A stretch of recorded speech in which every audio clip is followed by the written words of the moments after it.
Hello there.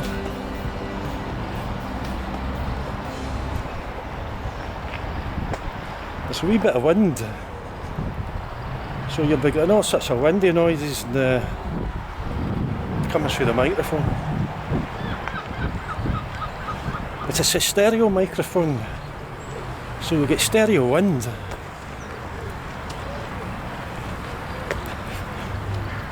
We're in Dumfries.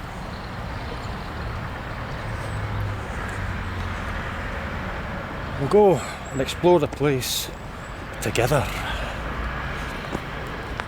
And there's a lot to see in Dumfries. Most of it's free as well. And by that I mean museums mainly, old houses and things. I mean, there's folk will be interested in other things. People not be interested in museums and what have you. And they'll have their own particular interest in where they might go in places like Dumfries. But this is what I'm interested in. I'm going to show you the sort of things I would visit if I just had one day here.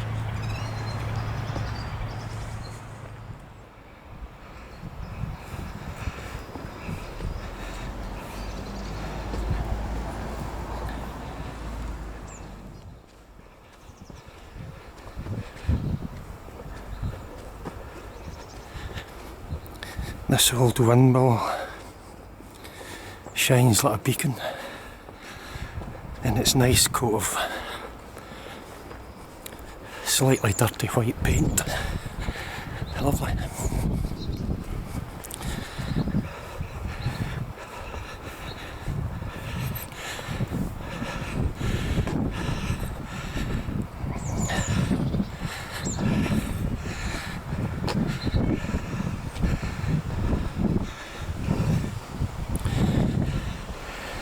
As is often the case these days, the sun's in the wrong place. There are times when I think the sun conspires against me. Hopefully at some point we'll get the sun behind us and you'll be able to see things. Look at that over there. Wow. In fact, what is that?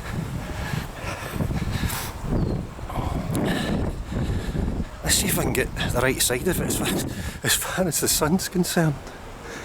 Oh wow.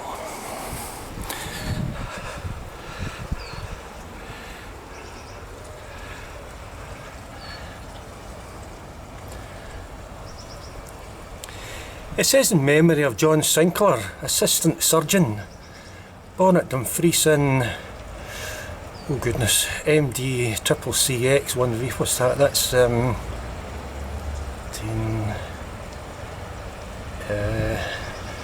18 something or other. I can't think what it is. What a lovely bit of stone carving.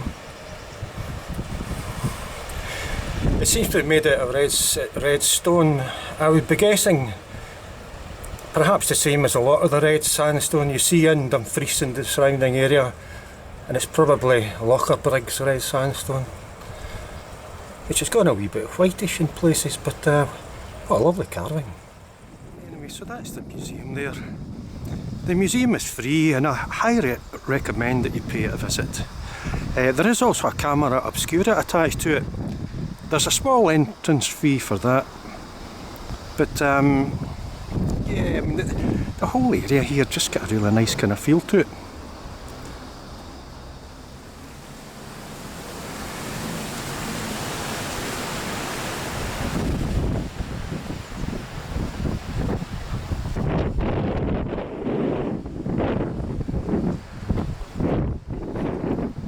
It's not, to be honest, it's not quite the view that I had hoped for. For some reason I thought I might be able to might have been able to see over the river and what have you. You can see for miles, but we're not getting the river view that I kind of hoped for.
Okay, let's go exploring.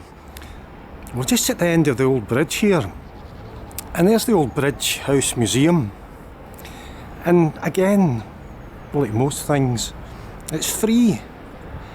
Just a wee museum, but it'll be packed full of interesting bits and bobs. So get yourself in there and have a look. Then we'll head over the bridge, over the river.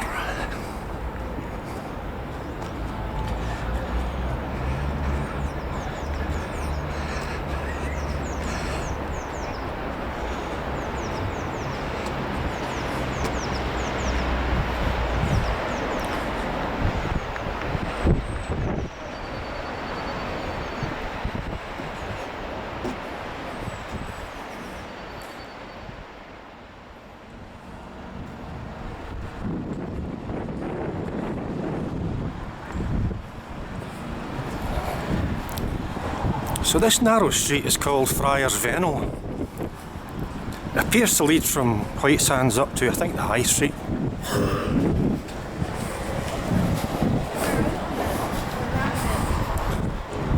I'll not say any more, you can just pick up the sights and the sounds on your own.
This is one of these pedestrianised areas where there's cars. So it's not really pedestrianised. And you always wonder if you're going to get splattered over the pavement or the road or whatever it is.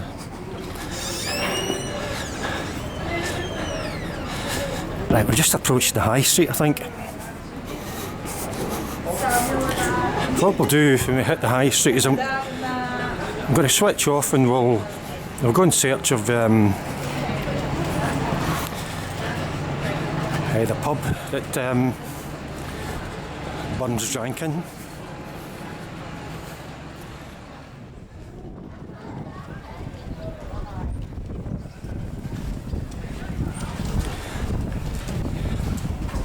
Just come off the High Street there. We'll go back up the High Street later and I'll have a more detailed look at it. Well, when I say more detailed, I didn't show you any of it there. But this is the Globe. And, well, you know, Robert Burns drank here.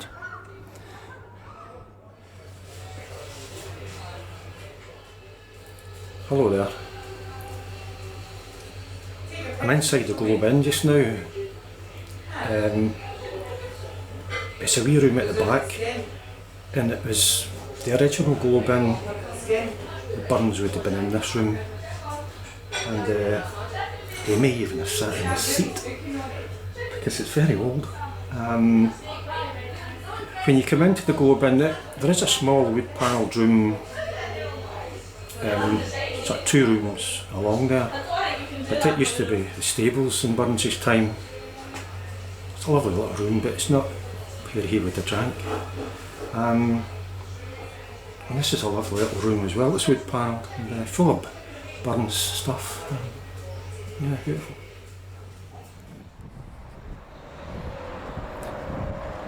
Almost at the Burns house.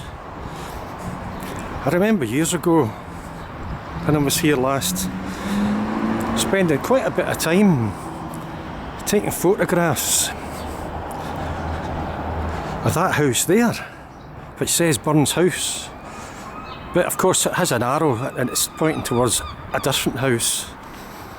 So I wasted quite a bit of time taking photographs of a house that has no relevance whatsoever, apart from the fact that it sits opposite Burns House.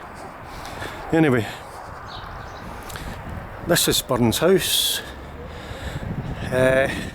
It's open and it's free. You know, and again, if you come to Dumfries, it's a must stop. You've just got to see this.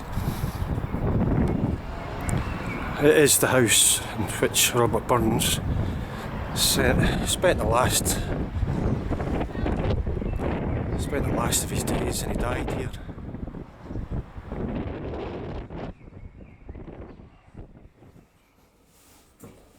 Okay, we're in the Burns house.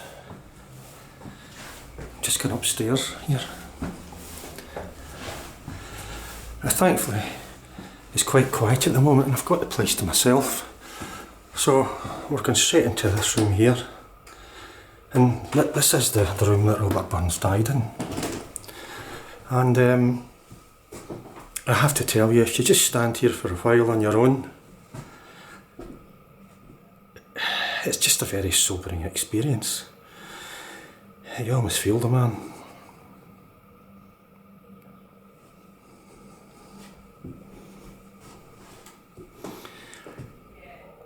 You know, and I think for Dumfries to have all these quite magnificent attractions, all open and free, it's a great credit to the town. You know, it's a Saturday. In many ways I'm quite surprised it's not busier in here. Perhaps I'm the only person in all of Scotland that knows this is here. The room that Robert Burns died in.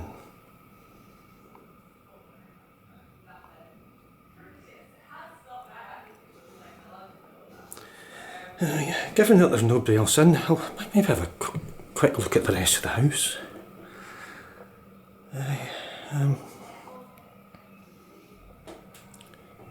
The lens of my camera's not that wide, but hopefully you'll be able to pick up some things. Oh my goodness.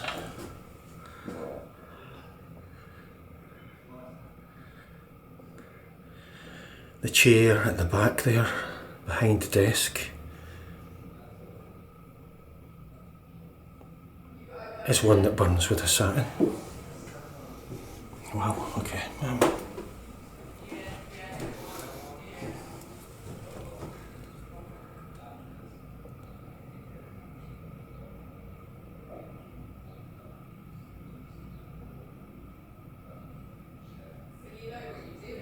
I'll not give you enough time to read that as an incentive for you to come back in your own time and look at it yourself.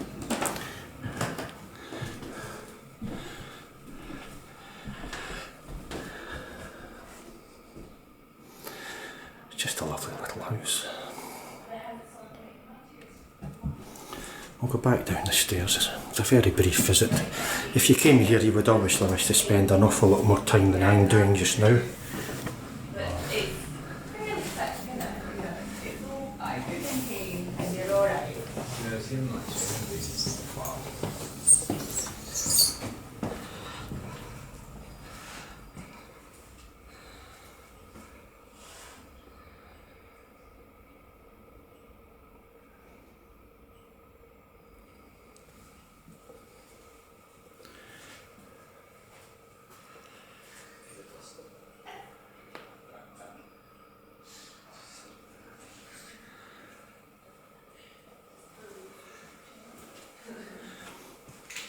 And there's the man himself, probably the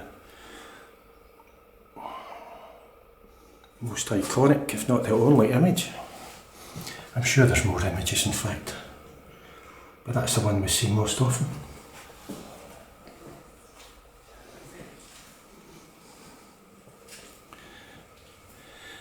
And his wife, Jane Armour Burns.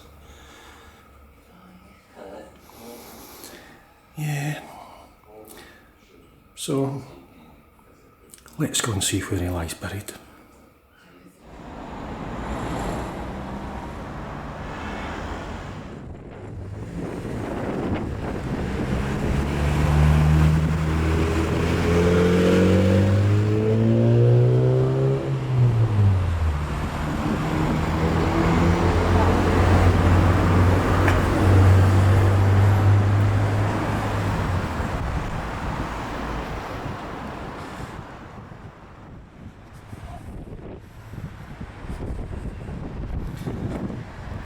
We're in St Michael's in South Church Cemetery just now,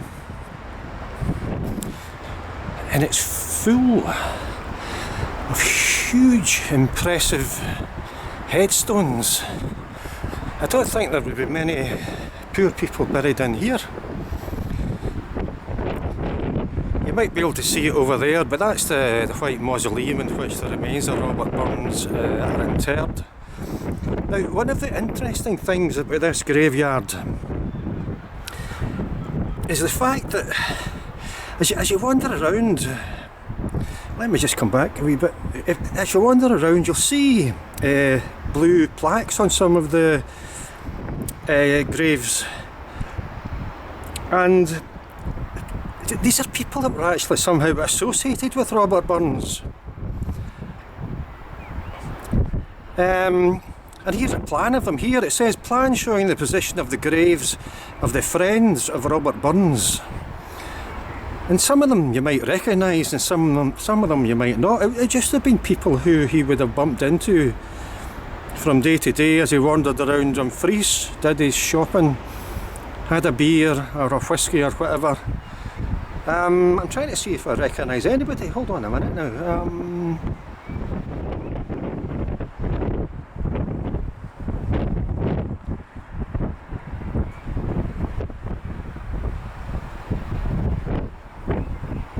I'm not sure, there's just lots of names there. I don't know, do you recognise anybody there? Thomas White, William Wallace. Surely not the William Wallace. No, that was a different time, wasn't it? Adam Rankin, John Mitchell, Thomas Goldie, John Bushby, James Gracie, Robert Jackson. There's a woman, Mrs. Every Miller. So these are all people that Burns knew when he lived here in Dumfries. But let's get a wee bit closer to the mausoleum.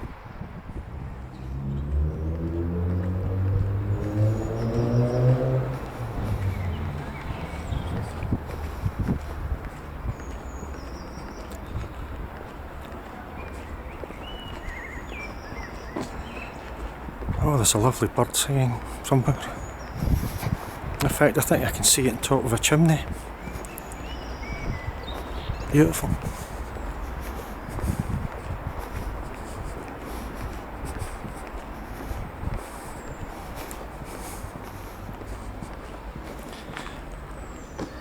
You see what I mean about that? There's one of the blue plaques there. That one says number 26, George Haw, who obviously knew Robert Burns when he lived here. I don't know who George Haw was. Wait a minute. Let me see what it says on his headstone there. No,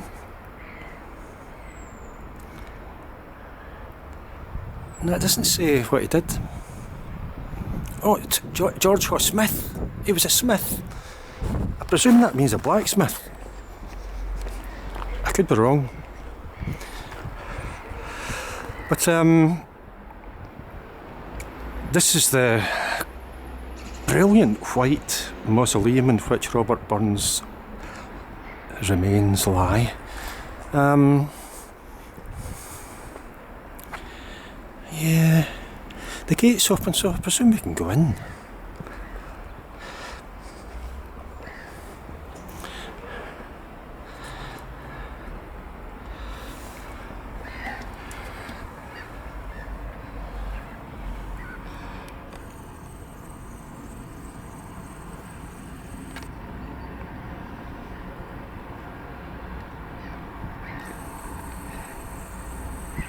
And it's a strange thing, but In, in walking from the room in which he died to this very spot,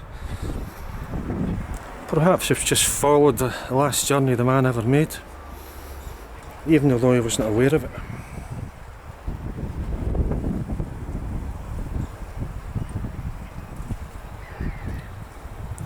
There's some information panels beside the mausoleum, and there's some very interesting information there.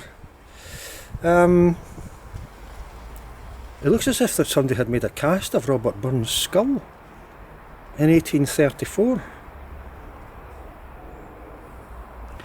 It says here, it was widely felt that Burns' original grave, marked with a plain stone slab, was an insufficient memorial to the poet. When Dorothy and William Wordsworth visited Dumfries in 1803, they had difficulty in even finding the grave. In 1813, a number of prominent citizens in the town decided to launch an appeal to build a fitting mausoleum. One of the subscribers was the Prince Regent, later George IV. After a public advertisement, 50 designs were received, and the plans of T.F. Hunt, a London architect, and Peter Turnerelli, a sculptor, were eventually approved. On the 19th of September 1815, Burns' body was exhumed and placed in the new mausoleum. There's other information here, very interesting stuff.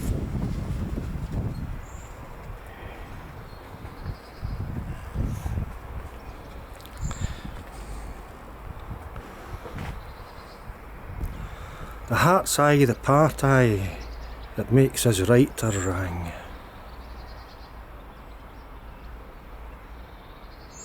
Aye. Anyway. Well, you could spend an awful lot of time in that graveyard. Fascinating, it really is. You could spend a whole day in here, I think. And that's almost all I'm going to cover in Dumfries. You can come yourself and look at the things that interest you. I'm just going to wander up the high street now. I'll not say anything during that wander, and just let you kind of soak up the sights and sounds, and we'll end at the Burns statue at the end of the high street.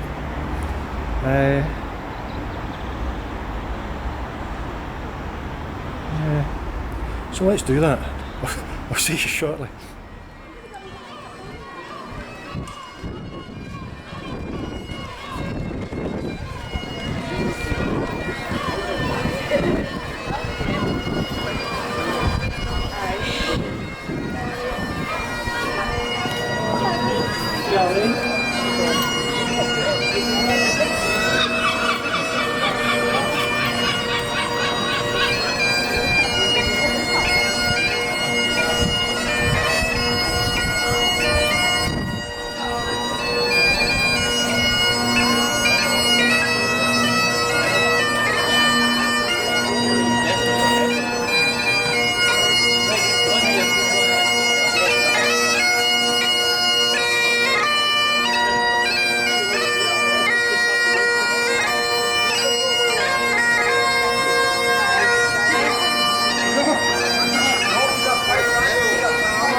Nein, die ist drauf.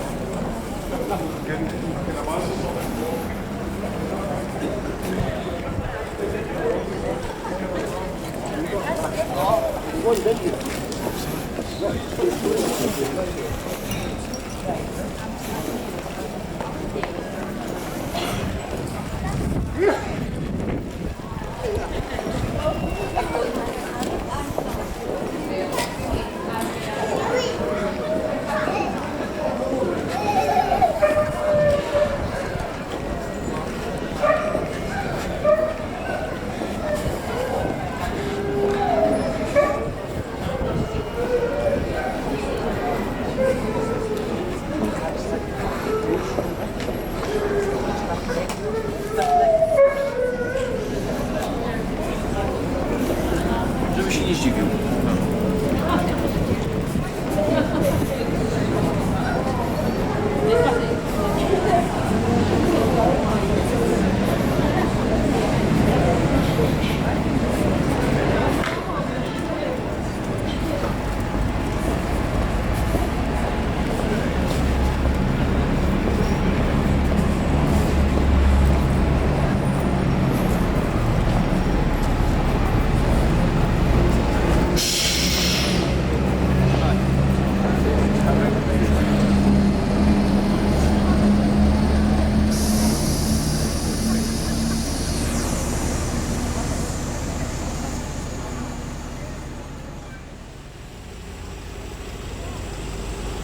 Well, that was Dumfries. I hope you enjoyed it. It's hard to get away from Robert Burns when you're in Dumfries. And why would you want to do such a thing? He's Scotland's national poet. I'm Eddie Burns. I'll see you again. I'm sure a monopod's not such a great idea. Oh, goodness me.